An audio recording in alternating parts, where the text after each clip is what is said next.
All right, here we are, finally unboxing this on oh, hold on, let me zoom out here because it is a bigger box. That's right, I have myself the Nintendo Switch OLED right here. We're going to unbox it. I'm going to get a couple of setup items done and give a couple of thoughts as to why I think this is a worthy upgrade, even if you happen to have the other Switches, like I do.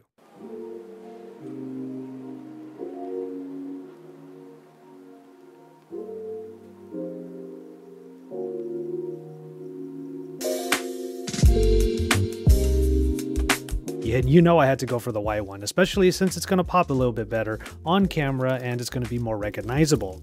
After all, the color is the first thing you're going to notice on this Switch before you get to the actual unit itself. And it's in the unit that you have this large 7-inch OLED screen. So let's get into it as soon as we can. Let's pop it. The way that I'm holding it right now, I already have a fingerprint on the screen. I'm already messing this unboxing up.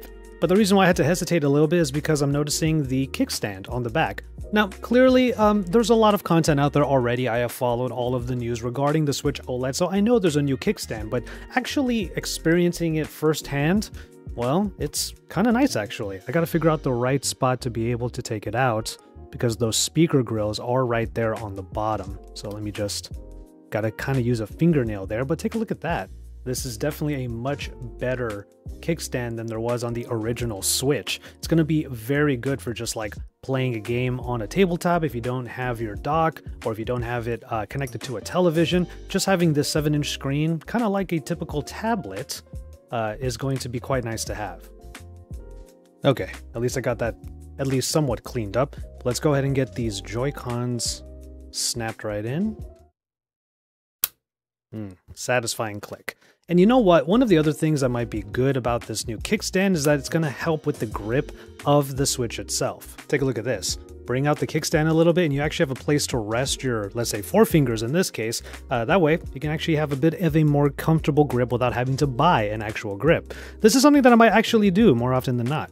Documentation down here, and then let's look through here, and we have the new dock as well with some significant upgrades. The white colorway is really attractive. This is a nice looking dock. Definitely something that I would be more than happy to have on my desk as a way of just switching over to it when I want to just play and, you know, switch off from work, so to speak. Oh, and the whole cover comes off. Okay, AC adapter, HDMI out, and now an Ethernet port. So the internet connections are going to be a little bit better. You don't have to rely on wireless all the damn time. Not the cleanest unboxing ever, but that's because I want to get right to the Switch immediately and start playing some games. I was lucky to find this one. If you saw my TikTok about how I actually found one at a Target, I was pretty happy that I called around, spent most of the day calling around to find this thing. And you know, it just seems like this Switch, the Switch OLED, has just a more cohesive design language to it, especially with this kickstand that's on the back. That definitely is going to be much better than the original. You even have these Nintendo logos here on the back. I don't know if I really noticed it on the previous edition, but because this is the white version of the Nintendo Switch, I'm noticing these little details.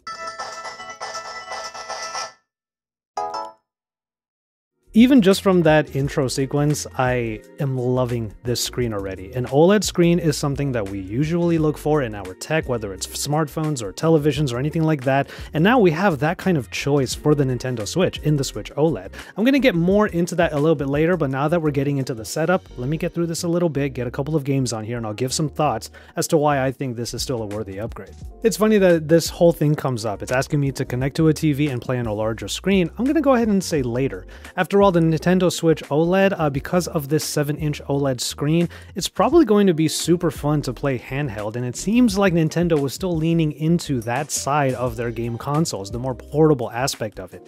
Sure, you can get it connected to a larger TV and enjoy it that way, but I mean, this is kind of hard to pass up. See, this is way more comfortable because the screen is larger, there's less bezels. It's just a nice experience already. Using this more like a tablet and then just having controllers on the side. Of course, I'll probably put my Pro controller on here or other controllers that are compatible with the Switch.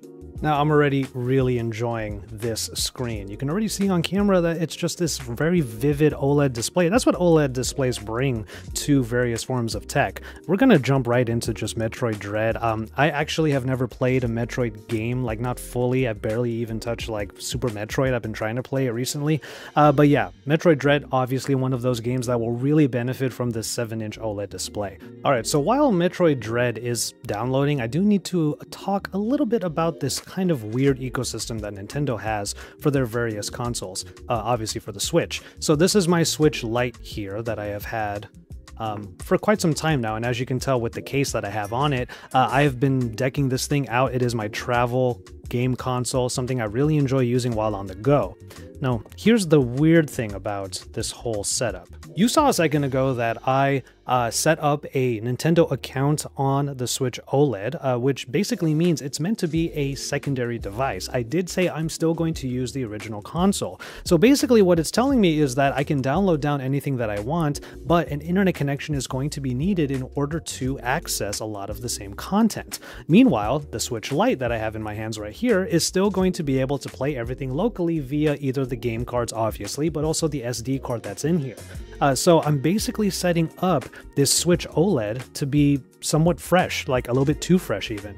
And I'm going to have an internet connection because it's going to do some sort of like copyright or DCMA check in the background, while everything else has to be done on the Switch Lite as the main console. I hope I explained that right. It is a weird thing, and it's something I had to contend with the original Switch when I had the Switch Lite as my secondary console, which means it had to have an internet connection to access content, which was really weird, especially when I found myself on like a plane and I realized I can't get connected to the internet there. So I was kind of stuck with the game card that was in here. At the time, it was Final Fantasy X and Final Fantasy X-2. So it might seem like a weird thing. I'm still going to decide whether or not I want to have this be my main console or I'm going to make the Switch OLED my main console. I'm not too sure yet. I mean, maybe there are going to be some nice cases that come out for this, and I'm going to just sort of take the slight discomfort of using a larger console when I'm going out and about. Because honestly, the Switch Lite, this is still such a wonderful portable machine. So you've heard that I have the Switch Lite and the original Switch. Why would I get the Switch OLED? Well, it's kind of the same reason why we have so many different choices for various forms of tech we have right now, especially when it comes to smartphones. If you ask me, the Switch, being such a portable and on-the-go type of device, actually strikes me as a bit of a smartphone ecosystem. You have the smaller version of the Switch. You have the original version, which has the base level specifications and is a good purchase that you can still get. Or you can just pay a little bit more and get a larger screen that is also an OLED device. Does that not sound familiar to you? That's pretty much what a smartphone line tends to provide, and Nintendo is just kind of piecemealing all of these things to its users. And the reason why I wanted to give those kinds of thoughts in this video is because I saw a lot of people online sort of kvetching over whether or not the Switch OLED is a worthy upgrade. I know that a lot of those people want to have like 4K on the Switch, or they want to have higher resolution, higher refresh rate, all of these like higher end specifications that, in all honesty, Nintendo doesn't actually prioritize as much as the other manufacturers. I mean, if you think about it, televisions have the same general nuance, right? There are people out there, if you pay attention, that understand OLED is definitely a little bit more desirable because it has a much better contrast ratio, is a little bit more power saving compared to typical LCD panels. So yeah, that's something that I feel like the Switch is just kind of channeling at the moment as well. This Metroid Dread that I'm downloading right now is going to look great on this OLED screen, but as I've heard from a few reviewers, it looks a little bit weird when upscaled to, let's say, a 4K TV. See, all of the games that are on Switch don't even support 4K yet, so why would we need to have the specifications needed for 4K in the first place? Give us a better screen, a better viewing and playing experience due to the display, and I feel like we're getting a bit of a good upgrade.